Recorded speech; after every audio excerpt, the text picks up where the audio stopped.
المكتب التعاوني للدعوة والإرشاد وتوعية الجاليات بمحافظة بدر.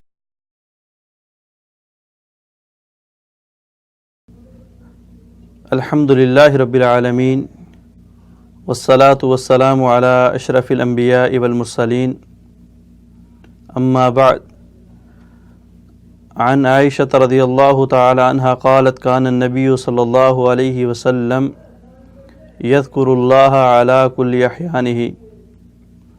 محترم سامعین کرام، اللہ کا ذکر اللہ کی طرف سے بہت بڑی نعمت، عطا، ہدیہ اور تحفہ ہے، اور اللہ کا ذکر تمام عبادات کی روح، تمام عبادات کی اساس اور بنیاد ہے۔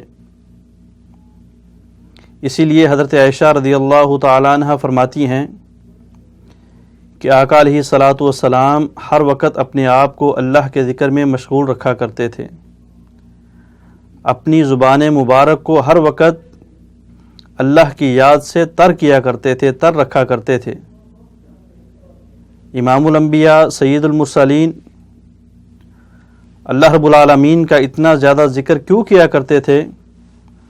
اس لیے کہ اللہ کے ذکر میں دنیا اور آخرت کی کامیابیوں کا راز ہے۔ اللہ تعالیٰ قرآن مجید کے اندر ارشاد فرماتے ہیں وَاذْكُرُوا اللَّهَ كَثِيرًا لَعَلَّكُمْ تُفْلِحُونَ، کہ لوگوں اگر دنیا کی آزمائشوں میں، مصیبتوں میں، تکلیفوں میں کامیاب ہونا چاہتے ہو، نجات پانا چاہتے ہو، اور دنیا اور آخرت کے امتحانوں میں کامیاب ہونا چاہتے ہو تو میرا ذکر بہت زیادہ کیا کرو۔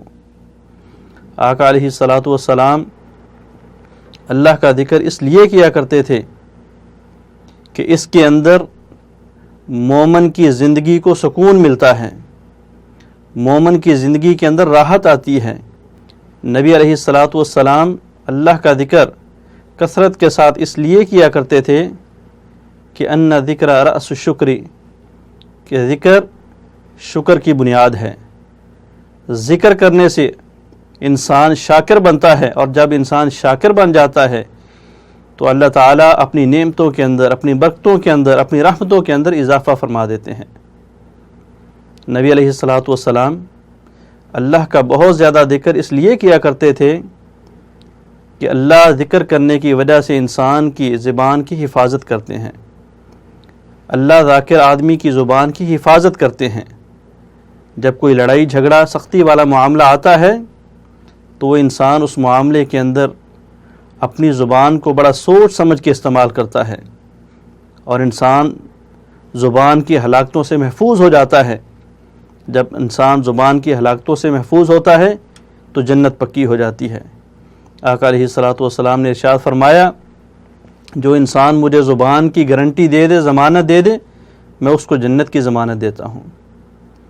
آقا علیہ الصلاۃ والسلام اللہ کا ذکر کثرت کے ساتھ اس لیے کیا کرتے تھے کہ اس ذکر کی وجہ سے اللہ تعالیٰ انسان کے تمام روحانی اور جسمانی دشمنوں کو نیست و نابود فرما دیتے ہیں، ذلیل و رسوا کر دیتے ہیں۔ نبی علیہ الصلاۃ والسلام اللہ کا ذکر کثرت کے ساتھ اس لیے کیا کرتے تھے کہ جب ذاکر آدمی مصیبت اور تکلیف کے وقت اللہ کو پکارتا ہے تو اللہ تعالیٰ کے فرشتے کہتے ہیں یا اللہ عبد معروف و صوت معروف، یہ بندہ بھی جانا پہچانا ہے اور اس کی آواز بھی جانی پہچانی ہے۔ اور ذکر نہ کرنے والا آدمی جب پکارتا ہے تو فرشتے کہتے ہیں عبد منکر و صوت منکر، اللہ اس کو پکارتے رہنا دے، یہ بندہ بھی غیر معروف ہے اور اس کی پکار بھی غیر معروف ہے۔ اسی لیے آقا علیہ الصلاۃ والسلام نے اپنے پیارے صحابی حضرت معاذ بن جبل رضی اللہ تعالیٰ عنہ کو فرمایا تھا اے معاذ، اللہ کی قسم میں تجھ سے محبت کرتا ہوں، اللہ کی قسم میں تجھ سے محبت کرتا ہوں۔ اے معاذ، آپ میرے محبوب صحابی ہو، لہذا ہر نماز کے بعد اللہ سے یہ دعا کیا کرو اللہم اعنی علی ذکرک و شکرک و حسن عباداتی، کہ اللہ مجھے زیادہ سے زیادہ ذکر کرنے والا بنا دے۔ اللہ ہمیں بھی زیادہ سے زیادہ ذکر کرنے کی توفیق عطا فرمائے۔ السلام علیکم ورحمۃ اللہ وبرکاتہ۔